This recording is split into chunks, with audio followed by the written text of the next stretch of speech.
ভণ্ড কিবরিয়ার মুখোশ আজকে আমি উন্মোচন কইরা দিব। কেন কইরা দিব?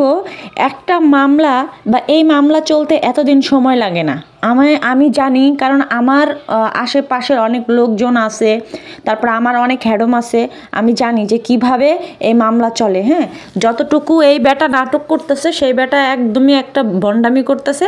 আসলে এখানে কোনো কিছুই না। এই লোক নিজের মেয়েকে নিয়ে ব্যবসা, ভিউ ব্যবসা থেকে শুরু করে এ টু জেড যাবতীয় যত ব্যবসাগুলো আছে এগুলাই করতেছে। হ্যাঁ, শুধু ওই আদালতে যায় কিনা তাও সন্দেহ আছে, মামলা করছে কিনা তাও সন্দেহ আছে। এমনিতে তো যায় আদালতে গিয়ে বলতে পারে, তাই না? বা আদালতে খারাপ একটা ভিডিও তো বানাইতেই পারে, সামনে টুমনে পাশে টুসে গিয়া টিয়া। তো আমি আজকে এই লোকটার মুখোশটা একবারে উন্মোচন করে দিব। তার আগে একটা কমেন্ট আমি আপনাদের সাথে শেয়ার করি, এরপরে আসবো মূল পর্বে। কমেন্টে লিখছে, আপু প্রথমে আপনাকে ধন্যবাদ জানাই এই বিষয়টি সবার নজরে আনার জন্য। ইউটিউবে শিক্ষিত ভাইয়া রোস্টার এই রকম একটা বিষয়ে চুপ করে বসে আছে এবং অন্য জনপ্রিয় রোস্টাররাও আজকে প্রতিবাদ না করে বসে আছেন। আমরা সবাই নিজেকে সচেতন দাবি করলেও একজন ভিকটিমের সাথে ঘটে যাওয়া অন্যায় আচরণের প্রতিবাদ করতে ভয় পাই। কিংবা এমনও হতে পারে যে অন্য রোস্টাররা দর্শক প্রিয়তা হারাতে চান না বা সমালোচনার মুখে পড়তে চান না। যাই হোক, আপনি সাহসী পদক্ষেপ নিয়েছেন বরাবরের মতো এবারও আপনি সেফ গেম খেলেন নাই। আরিফ কি কারণে আদালতে গিয়েছিল সাবিনার ব্যাগ টানতে? সারিকা তো জজ সাহেবকে বলেছে যে সে তার মায়ের বাসায় থাকে। সারিকা তার বাবার নাম বলেছে জিয়াউল হক কিবরিয়া, ঠিকানা বলেছে তার মায়ের বাসায়, এবং সাবিনাও একই স্বীকারোক্তি দিয়েছে। তার মানে আরিফ সাবিনার বাসায় থাকে, তার নিজস্ব কোনো ঠিকানা নেই। হায় রে আরিফ, আদালতে নিজেকে রোহিঙ্গা প্রমাণ করে ফিরে আসলো। আহারে মাহিনুরের প্রিয় ময়কারের মা। যাই হোক, টু এর মূলার মতন দাঁতগুলো বের করে শেষ হাসিটা আর হাসা হলো না। আরিফ সারিকার বাবা না, আরিফের বাসায় সারিকা থাকে না, আরিফের কোনো পরিচয় সাবিনাও দেয় না। তাহলে আরিফ কার খুশিতে নাচবে? আরিফকে একটা পরামর্শ দেই, তুই তোর ভাইটাকে নিয়ে তাড়াতাড়ি পালিয়ে যা। যারাই সাবিনাদের কাছে আসে তাদেরকেই তারা ধ্বংস করে দেয়। আসসালামু আলাইকুম দর্শক, আশা করি সবাই ভালো আছেন। ভালো থাকলে ভিডিওতে একটা করে লাইক দিয়ে দিবেন, চ্যানেলটাকে সাবস্ক্রাইব করে দিবেন, আর বেশি করে শেয়ার করে দিবেন ভিডিওটা। আমার ভিডিও যারা শেয়ার করতেছেন তাদেরকে অসংখ্য ধন্যবাদ। বিভিন্ন জায়গায় আমি আমার ভিডিওগুলো দেখছি। যাই হোক, আপনাদের প্রতি অনেক অনেক কৃতজ্ঞ, ভালোবাসা, দোয়া। আর যে ভাইয়েরা আমার কমেন্ট করছেন, ভাইয়েরাও অনেক অনেক অসংখ্য ধন্যবাদ। আমি কখনোই নিজের ক্রেডিট এমনি সাইনবোর্ড টানাইতে চাই নাই যে আমাকে মানুষ ক্রেডিট দিচ্ছে, আমাকে মানুষ বাহাবা দিচ্ছে। শুধু এই ভাইয়াটা আমাকে বাহাবা দেয় না। আমি যদি সারা দিন আইনা এরকম ক্রেডিট নিয়ে যদি ভিডিও বানাই, আমি না নিম্নে 10টা করে ভিডিও বানাইতে পারবো। আমার ইনবক্সটা যদি আমি সবাই দেখাইতে পারতাম। যাই হোক, যেহেতু একটা প্রাইভেট জিনিস, ওইখানে অনেক কথাবার্তাও আছে, সো সেটা আমি পারলাম না। আমি যদি পারতাম আমি আইনা দেখাইতাম। আমি এই ক্রেডিট নিয়ে কোনোদিনও কোনো ভিডিও বানাই নাই, কোনো কিছু করি না, কারণ আমি মনে করি যে এটা আমার কাছে খুবই ছোট লাগে। যে যাই হোক, যে যেরকম জানে। তবে ভাইয়া যেই কথাটা বলছেন যে কে প্রতিবাদ করছে, কে প্রতিবাদ করে নাই, এখানে প্রতিবাদ কেন করবে? বাস দিয়েই তো কুল পায় না। আর যারা প্রতিবাদ করবে এই সম্পর্কে বা এই আদালত এইটা সেটা, তারা যতটুকুই বলুক না কেন, আমরা হুমকে পরিবারের থেকে আসলাম, আমরা এই পরিবারের থেকে আসলাম, আমরা মনে করেন বিল গেটসের পরিবার থেকে আসলাম। এখন আমি যদি বলি আমি জো বাইডেনের নাতি, তাহলে সেটা মানায় না। তো আপনারা যেরকমভাবে আশা করতেছেন যে বিভিন্ন ধরনের যে পাতি রোস্টার যারা আছে তারা এই প্রতিবাদ করবে বা ওই প্রতিবাদ করবে, ওইটা একদমই ভুলা যান। যারা কি না অন্যজনের মেয়ের জামা খোলার ভিডিও বা জামা খোলার ফুটেজ দেখায়, তাদের কাছ থেকে এই সমস্ত কিছু আশা করা যায় না। আর সেকেন্ড হচ্ছে যে তাদের কাছ থেকে আশা করেন কিভাবে? তারা কি এই সম্পর্কে কোনো ডিগ্রি করছে, কোনো কোর্স করছে, বা কোথাও থেকে কি কোনো সনদ পাইছে যে এই বিষয়ে কোনো কথা বলবে, বা তারা কি আইনের কি মহানার, যাই হোক সেই রকম ধরনের ওইটুক পর্যন্ত যাইতে পারছে যে এই আইন বিষয় জানতে হলে যে আইন বিষয়ে পড়াশোনা করতে হয়, তাদের কি ওই কোয়ালিটি আছে? যদি ওইটাই থাকতো তাহলে তারা আজকে শুদ্ধ করে কথা বলতে পারতো। তারা আরও বিভিন্ন ধরনের ইয়া করতে পারতো। যারা কিনাই বলছে যে ফাতেহারা ভালো, ফাতেহারা এইটা সেইটা হ্যান ত্যান হাবিজাবি, ফাতেহার কোনো দোষ নাই, হোটেলে গিয়া পায়জামার ফিতা খুলছে, ফাতেহার দোষ নাই, তারাই এখন গিয়া ওই যখন ইয়া খুলছে, ওই যে কল রেকর্ডটা বের হয়েছে তখনকার গিয়েই এই যে কিছুদিন আগে যে ভিকটিম ফাদারের চ্যানেলে যে কল রেকর্ডটা ফাঁস হয়েছিল তখনকাই তারা আবার ভিডিও বানায় দিচ্ছে যে তার মানে বাপি এতটাই খারাপ, তার মানে বাপির পরিবার এতটাই খারাপ, ততটাই খারাপ। তারা কিন্তু এইটা পারতাছে। সো কারো কাছ থেকে সেই জিনিসটা আশা করবেন না। যারা যতটুকু জানে না, যে বিষয় নিয়ে জানে না, তারা শুধু জানে মনে করেন যে ওই যে কে স্ক্রিপ্ট লেখা দিল, কে কী করলো না করলো, ওই বিষয় তারা জানে। তাদের যে একটা মাথার গিলু, আপনারা তো অবশ্যই জানেন, আপনারা সেই পুরাতন যারা রয়েছেন 4-5 বছর আগে থেকে যারা রোস্টিং দেখতেছেন, তারা আপনাদের তো একটু হলেও তো মানে ইয়া হয়েছে, সুবুদ্ধি হয়েছে, যে মানুষ চিনেন যে কে এরকম। সো আশা করার কোনোই দরকার নেই। আমার কাছে যখন থেকে এই আদালতের এই ঘটনাটা ঘটছে, আমার চ্যানেলে যত না রিকোয়েস্ট আসছে, আমার ইনবক্সে এর থেকে ডাবল রিকোয়েস্ট আসছে, ডাবল, যে আমি জানি এই বিষয়ে কথা বলি, এই বিষয়ে কি হয়েছে সঠিক তথ্যটা দিই। তো আমি আমার সাধ্যমতো চেষ্টা করছি।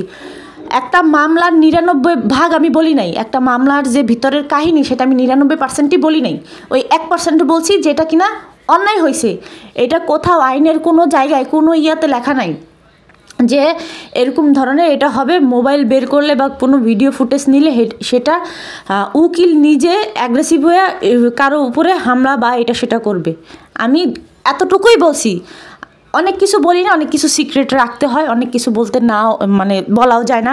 কারণ আমার চ্যানেলে মনে করেন যে আরিফ থেকে শুরু করে সাবিনা, তিশা, তানজিলা এরা সবাই আসে। আমি আপনাদেরকে প্রমাণ দিব, আস্তে আস্তে সব কিছু প্রমাণ দিব। আপনারা অলরেডি পাইছেন, আরও পাবেন ইনশাল্লাহ, চিন্তা করেন না। তো যাই হোক, এখন আমি যে কথাগুলো আমি শুরুতে বলছি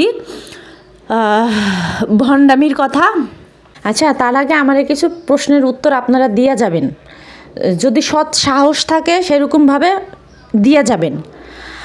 আমার ধরেন আমার জানা মতে একটা মামলা চালাইতে কম টাকা পয়সা খরচ হয় না, বা কেউ মাগনা কেউ উকিল মানে কাজ করব না।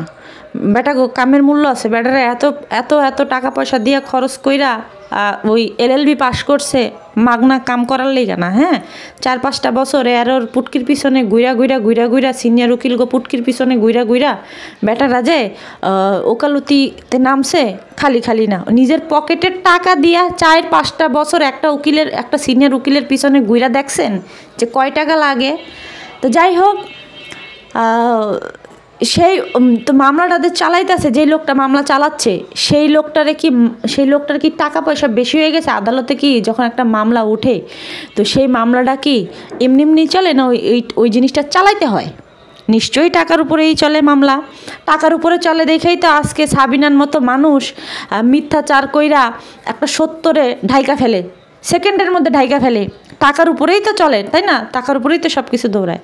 তো যাই হোক, ব্যাপারটা হচ্ছে গিয়ে যে আমি আমার চ্যানেলের যে ভিডিও 2 দিন আগে যে ভিডিওটা দিছি, সেই ভিডিওটার লিঙ্ক আমি আমার পেজের মধ্যে দিছি। আমার পেজের যারা কানেক্ট আছেন তারা দেখবেন, হয়তো রিসেন্ট গিয়ে দেখবেন যে আমার 2 দিন আগে একটা পোস্ট দিছিলাম, 2 দিন আগে বা 3 দিন আগে একটা পোস্ট দিছিলাম। পোস্টটার রিচ হয়েছে প্রচুর, প্রায় মনে হয় 5,500 প্লাস লাইক পড়ছে, আর কমেন্ট পড়ছে গিয়া 500-রও বেশি। যাই হোক, তো ওই কমেন্টার ওই ইয়াটার মধ্যে পোস্টার মধ্যে আমি আমার এই ভিডিওর লিঙ্কটা দিয়ে দিছি জাস্ট শুধু।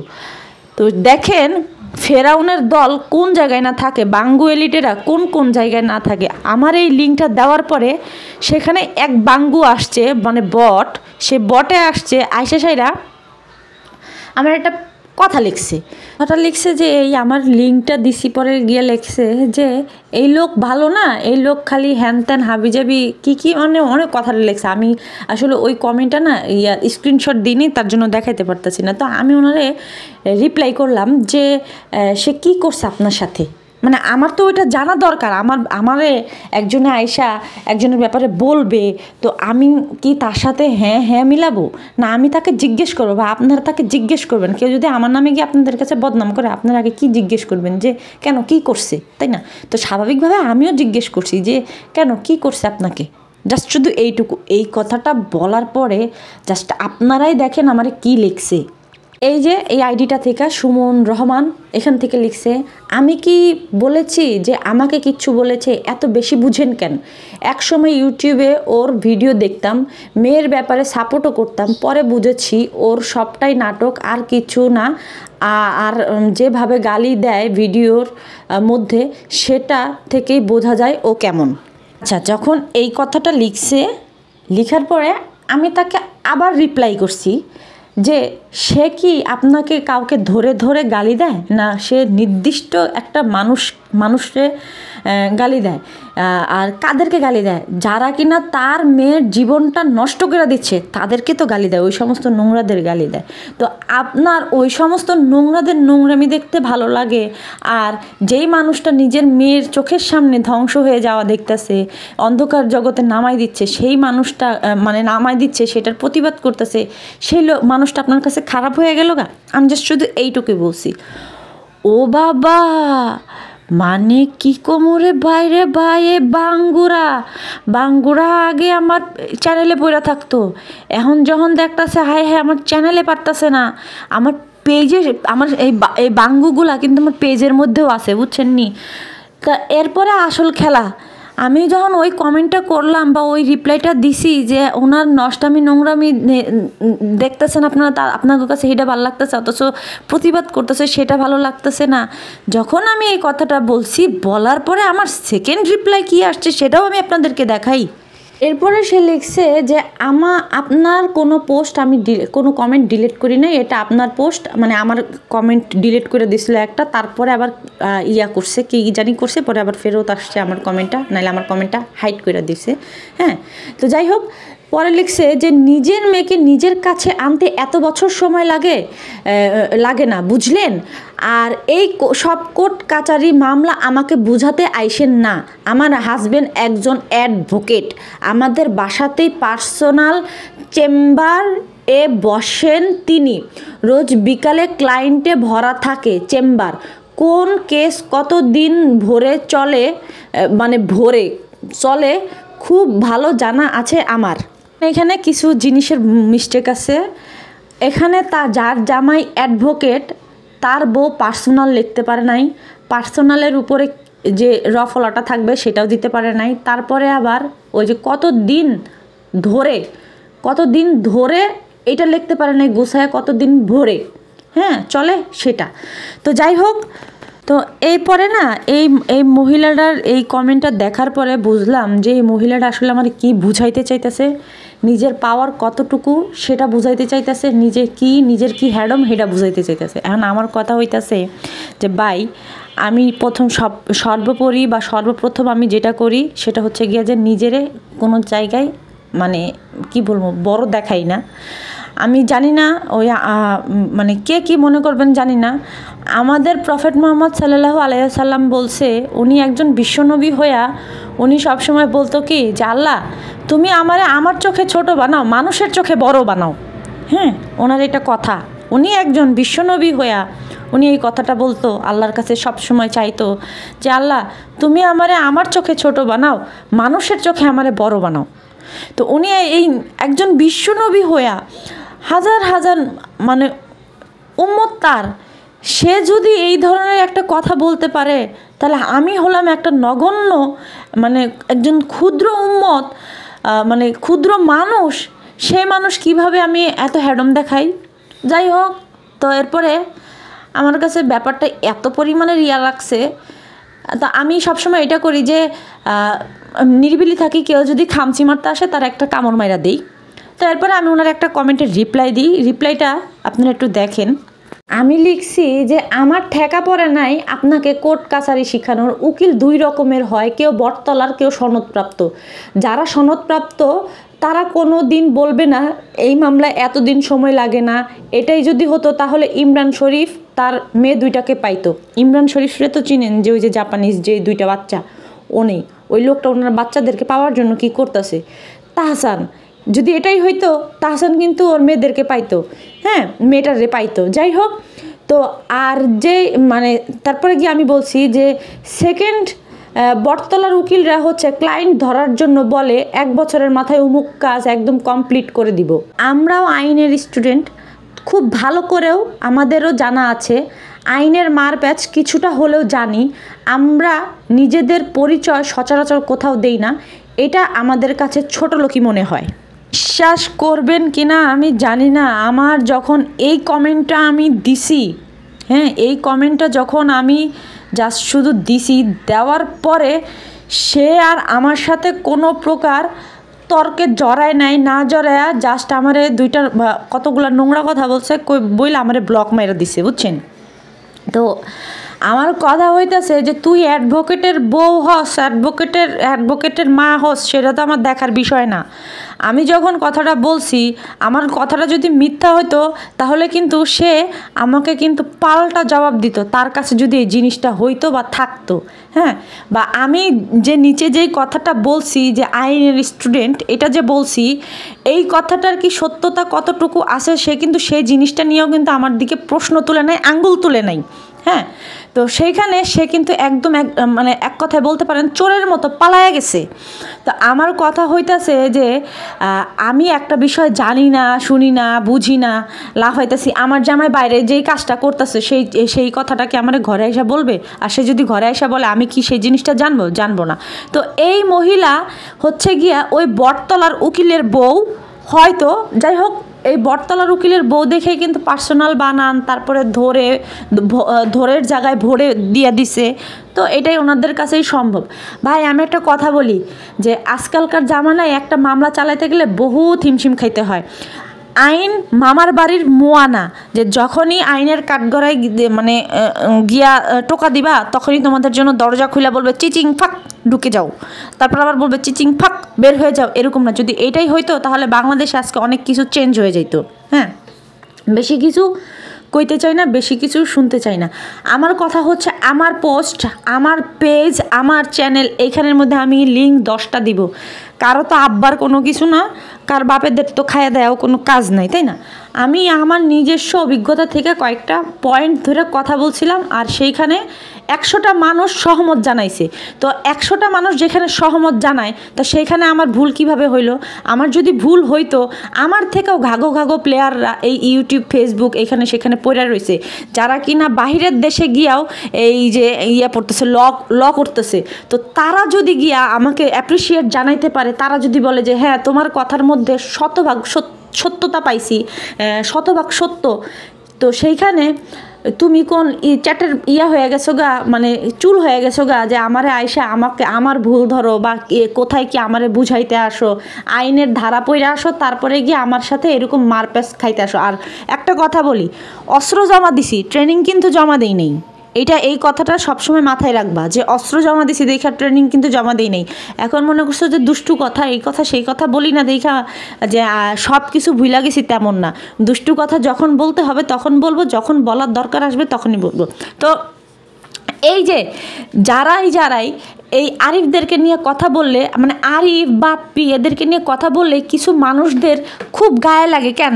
তারা কি মানে আরিফ কি তাদের আব্বা লাগে, না খালু লাগে, না জ্যাডা লাগে, না তালই লাগে? আমি তো সেটাই বুঝি না।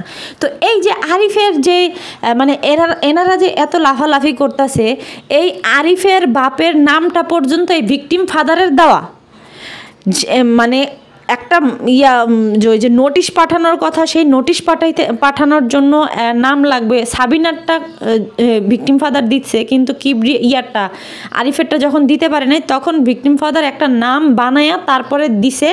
সেই নোটিশটা দেওয়ার পরে গিয়া কিন্তু আরিফের কাছে গেছে। আরিফ কিন্তু সেখানে দেখছেও যে ওর বাপের নাম কি এখানে যদি ওর বাপের নাম মিথ্যাই হইতো, বা মিথ্যা কোনো কিছু দিছে, তাহলে কিন্তু আরিফ ওইটা সংশোধন করার জন্য পাঠাই দিতে পারতো। হ্যাঁ, তো আরিফ নিজেও নিজের বাপের নাম জানে না, সত্যি কথা যেটা, এটা আরিফ নিজেও নিজের বাপের নাম জানে না। আরিফ মনে করছে হয় এইটাই মনে হয়, হ্যাঁ যেহেতু দিছে আমার বাপের নাম এইটা, তাহলে এইটাই আমার বাপের নাম। ওর কিন্তু নির্দিষ্ট কোনো আব্বা টুব্বা কিছু নাই, যেই কারণে ওই আরেক বেটার নিজের বাপের নাম দিছে, ওর বাপের নাম দিছে, সেই নামটা ও পরিবর্তন করতে পারে না, ওই নামটা সে সংশোধন করতে পাঠাইতে পারে না, বা সে আদালতে বলতে পারে না এই যে এইটা আমার বাবার নাম না, আমার বাবার নাম ভুয়া বানায়া বা মিথ্যা বানায়া তারপরে আমাকে নোটিশ পাঠাইছে। সে এই পয়েন্টটা তো করতে পারে না। এই পয়েন্টটা যদি সে ধরতো বা এই পয়েন্টটা যদি উঠাই ধরতো, তাহলে তো সেইখানে আবার একটা তারিখ দিত, আবার একটা হইতো, শুনানি হইতো, আবার একটা এর পক্ষের উকিল গিয়ে বসতো, কথা বলতো, তাই না? তো এইটা কিন্তু ওই বলদে করতে পারে নাই। হ্যাঁ, তো সেইখানে আবার আসছে শিখাইতে। আর এত টাকা বেশি হয়ে গেছে গা মানুষের সংসার এইটা সেটা বাদ দিয়া মানুষ আগলা একটা দোকান মানে আগলা একটা মামলা চালাবে কুরকুরানির জন্য। ওরে বাবা, তাহলে তো সেই হিসাবে মানে একবারে টাকা ঢালতেছে শখ করার লিগা, আরেক নোংরাগুলা মাইয়ারে টিকটকে না যাইতেছে টাকা উঠানোর লিগা। ও মা, সেই টিকটকে টাকা দিয়ে উঠে কি আরেকজনের দিয়ে দিতেছে, নাকি তারাই পুঁজি করে খাইতেছে? এই সমস্ত লেম ধরনের কথাবার্তা যারা বলে, এদের মন মানসিকতা কতটুকু ছোট যা বলার মতো না। হ্যাঁ, আমি খুব হাঁপাইয়া যাই মাঝে মধ্যে যে এইগুলারে যদি হাতের কাছে পাইতাম, মানে খালি কানাপট্টির মধ্যে উড়াধুরা যতক্ষণ পর্যন্ত নাক দিয়া বাইরিত, বাতাস বাইরিত, ততক্ষণ পর্যন্ত খালি উড়াধুরা দিতাম। কিভাবে বলে এই সমস্ত কথা, যেখানে একটা মেয়েরে এইরকম পর্যায়ে এরকমভাবে নিয়ে টিকটক থেকে শুরু কইরা এই রাব্বির সাথে পর্যন্ত শুইতে বইতে দেয়, সেখানে মানুষ যেখানে প্রতিবাদ করবে সেটা না করে উল্টা আরও আয়সা জ্ঞান দিতে আসে। হ্যাঁ, এটা সেটা হ্যান ত্যান ব্যাকের চেকের আলু ভর্তা। তো তা তিশা কি কম করছে নাকি? ওই যে বোন কেন স্বামীহারা বানাইছিল, ওইটা কি একেবারে কম হয়ে গেছে গা? সত্য ততক্ষণই মজা লাগে যতক্ষণ পর্যন্ত না সত্য নিজের কান্দের উপরে পড়ে। যখন সত্য নিজের কান্দের উপরে পড়ে, তখন আর কোনো কিছুর উপায় থাকে না। এই যে সাবিনারে নিয়ে তো আমি আরও আগে থেকেই ভিডিও বানাইতাম। আমি জাস্ট শুধু এই কয়েকটা দিনের জন্য অপেক্ষা করতেছিলাম যে দেখি কি হয় 14 তারিখের জন্য অপেক্ষা করছি, কি হয়। তো 14 তারিখের মধ্যে তো তিশা খুব নাটক করে ফেলাইলো, জানেন? এই সাবিনা যে এখন মেয়েরা দিয়ে এত নাটক সাজাইতেছে, মেয়ে ছোট খালার জন্য এটা সেটা বানাইতেছে, হ্যান করতেছে, ত্যান করতেছে, এই হেনের কাবার সেহেনের কাবার লাগাইতেছে। সাবিনার মেয়েরে মানে মরিয়মরে খুব ভালোবাসে। ওমা, সত্যি তাই? এত ভালোবাসে? তাহলে ওর ওই ভালোবাসাটা কই গেছিল যখন ডিভোর্স হইয়া যখন ও ওর এক্স জামাইয়ের থেকে চলে গেছিলো, তখনকার সব ভাই বোনেরা লাথি উষ্ঠার উপরে রাখছিল কেন? সাবিনার ভিডিওগুলো এখন পর্যন্ত আছে। সাবিনা বলছে যে ওরে কেউ দেখতে পারে না, ওর মেয়েরে কেউ দেখতে পারে না, দুই চোখেও দেখতে পারে না। এই যে ভাইয়েরা একদিনও, এই যে মামা এই মামারা একদিনও একটা গ্লাস পানি এই বাচ্চাটার কোলে নিয়ে খাওয়ায় দেখায় নাই, যে বাচ্চাটার যে বাপ নাই। যাই হোক, আমাকে ভাগ্নি আমাকে কাছে যেহেতু চলে আইসি, আমরা মামারা তো আর দূরে ফেলা দিতে পারবো না, তো আমাদের ভাগ্নি আমরাই রাখি। শুধু মামা না, নানি পর্যন্ত, হ্যাঁ, সাবিনার মা পর্যন্ত ওই বাচ্চাটারে করে নাই, লাথিয়া উষ্টা নিয়ে বেড়াইছে। আপনারাও তো দেখছেন যে ক্যামেরার সামনে মরিয়মের সাথে কী ধরনের আচরণগুলো করতেছে। তারপরে আবার এই যে কি জানি মিম কি ধরনের ইয়াগুলা করছে, আপনারা তো সব কিছুই দেখছেন, তাই না? তো এখন এত ভালো সাজাইতে চাইতেছে কোন হিসাবে? ও আদালতের গেরাকলে পড়বে, আইনের মায়ের পেছে পড়বে, আইনকে দেখাবে, যে আইনের লোকদেরকে দেখাবে তার মেয়ে কতটা ভালো আছে, তার মেয়েকে সবাই ভালোবাসে, তার মেয়ে সবার সাথে মিশুক, তার মেয়েকে সবাই আদর আস্তিক করে বুকে উঠায় নেয়। প্রমাণ ফুটেজ কিন্তু বহুত আছে। কয় দিক দিয়ে সাবিনা লুকাইব? কয় দিক দিয়া? কোন দিক দিয়ে লুকাবে? এক জায়গা দিয়ে গেলে আরেক জায়গা দিয়ে পাবে, এক জায়গা দিয়ে গেলে আরেক জায়গা দিয়ে পাবে। এত সস্তা না সব কিছু, এত সস্তা না। এই যে ওর বাপের ধন্যা পাতা যেরকম সস্তা, সেরকম কিন্তু আইন সস্তা না। হ্যাঁ, এটা বইলা দিলাম। ওই যে ভ্যান গাড়িতে বৈশা হাইব্রিড যে ধন্যা পাতাগুলা বিক্রি করে সস্তা দামে, তো সেরকম সস্তা জানি আইন রে মনে করে না। আইন কিন্তু বিক্রি হয় না। সব কিছু বিক্রি হইলেও আইন এত সহজে বিক্রি হয় না, এটা জানি মনে রাখি। সব কিছু এরা নাটক করে, এরা মনে করে আমাদের দর্শকদের বোকা বানাইতেছি, আমাদের দর্শকরা বোকা, আমাদের দর্শকরা এইটা সেইটা হ্যান ত্যান। তো আইনও এখন বোকা হয়ে যাবে, আইনও এখন হয়ে যাবে। এই কথা যদি চিন্তা করে সাবিনা বা আরিফ বা ওই নষ্টা পরিবার, তাহলে একদমই ভুল করবে। এই যে এই সমস্ত কিছুর পিছনে, এই এত কাহিনীর পিছনে মূল হোতা কে? বাপ্পি, তিশা। বাপ্পি আর তিশার চেহারার সুরত যেরকম হয়েছে, অবস্থা হয়েছে, আল্লাহ মাফ করুক, বলতে হয় না। মানুষ ও বলে নামাজ পড়ে, নামাজ কালাম পড়া মানুষের দেখতেই অন্যরকম লাগে। নামাজ কালাম পড়া মহিলারা ওই যে টিকটকে নাচতে চায় না।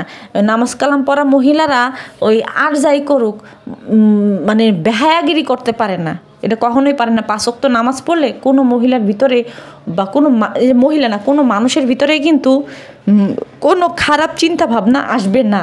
তো সেইখানে তিশার অবস্থাটা দেখছেন যে ও আরেকজনের মেয়েরে টিকটক শিখায়, আরেকজনের মেয়েরা হিন্দি শিখায়, আরেকজনের এটা শিখায় সেটা শিখায়, মানে নিজের সন্তানরা আবার মানুষের মতো মানুষ করতে চায়, ওদিকে আবার আরেকজনের সন্তানদেরকে পানিতে ভাসায় দেয়।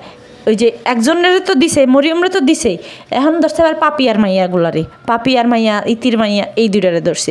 এটিরা যদি নষ্ট বানাইতে পারে তাহলে মনে করেন ওর মাইয়া যেরকম নষ্ট হয়েছে সেই রকম। তো এই মূল হোতা এই মামলার বা এই যে এই মূল হোতাটাই হইতেছে গিয়া তিশা বাপ্পি। এটা সাবিনার মা নিজে কইছে ভিডিওর মধ্যে, কল রেকর্ডগুলো তো আমরা শুনছি, তাই না? তো সেখানে যেই মা নিজে বলতে পারে যে আমার মেয়ে ভালো না, মেয়ে এটা সেটা, তাহলে বুঝছেন যে হেই মায়ের মেয়ে কত ভালো হইতে পারে। হ্যাঁ, তো এই যে এখন যে আইছিল বাপ্পি যে আইছিল নবাবগঞ্জ গিয়া ঘরের তলের থেকে কার্টুন কিনে নাই, নবাবগঞ্জ গিয়া কার্টুন কিনছে। আমরা এটি কিচ্ছু বুঝি না ভাই, আমরা কলা খায়া বড় হইছি। যত চালাক যত হইতেছে গিয়া ওরা। তো আমি রিসেন্ট এদের যে ঘটনাগুলো ঘটতেছে না, মানে এই যে তিশার বার্থডে সেলিব্রেশন করছে তানজিলার এইটা সেটা নিয়ে আমি না রিসেন্ট ভিডিওগুলো দিতে পারতেছি না, কারণ আমার পুরাতন ভিডিও এই সমস্ত ভিডিওগুলো না জমা হয়ে রয়েছে। এগুলো আমার 2 দিন আগের বা 5 দিন আগের ভিডিও বানানোর কথা ছিল, সময় স্বল্পতার কারণে করতে পারি নাই, আর আমার নিজস্ব কিছু ঝামেলার কারণেও আর ইচ্ছা করে নাই, মুড নাই। আর একটা ভিডিও বানাইতে গেলে বিশেষ করে যে এই সমস্ত ব্যাপার স্যাপার নিয়ে ভিডিও বানাইতে গেলে অনেক 10-5 চিন্তা করে তারপরে কথা বলতে হয়। সো বুঝতেই পারছেন, এখন যে কোনো কিছু আসলে হুট করে বলাও যায় না, মাঝে মধ্যে মিস্টেকও হয়ে যায়। যদি মিস্টেক মানে যখন আপনারা বুঝবেন যে মিস্টেক হয়ে গেছে, আপনারা একটু ক্ষমা সুন্দর দৃষ্টিতে দেখবেন, কারণ আমিও মানুষ, আমি তো কোনো রোবোটিক কোনো যন্ত্র না যে ভুল হবে না। আর আমারে সত্যি কথা বলতে কি মাঝে মধ্যে কিছু আপু ভাইয়ারা যদি কোনো তথ্য মতো দেয় সেটার উপরে ভিত্তি করে হয়তো কি হালকা পাতলা ভিডিও বানাই, কিন্তু এছাড়া আমার যে এই মামলা সামলা বা এই বিষয়গুলো নিয়ে না সমস্ত কিছু হচ্ছে কি আমার নিজের করা ভিডিও। সো বুঝতেই পারছেন যে মাথা কতটা খেলাইতে হয়। যাই হোক, ভিডিও আর বেশি লং করবো না, বড় করবো না। সবাই ভালো থাকবেন, সুস্থ থাকবেন। ভিডিওতে একটা করে লাইক দিয়ে দিন, চ্যানেলটাকে সাবস্ক্রাইব করে দিন। আল্লাহ হাফিজ।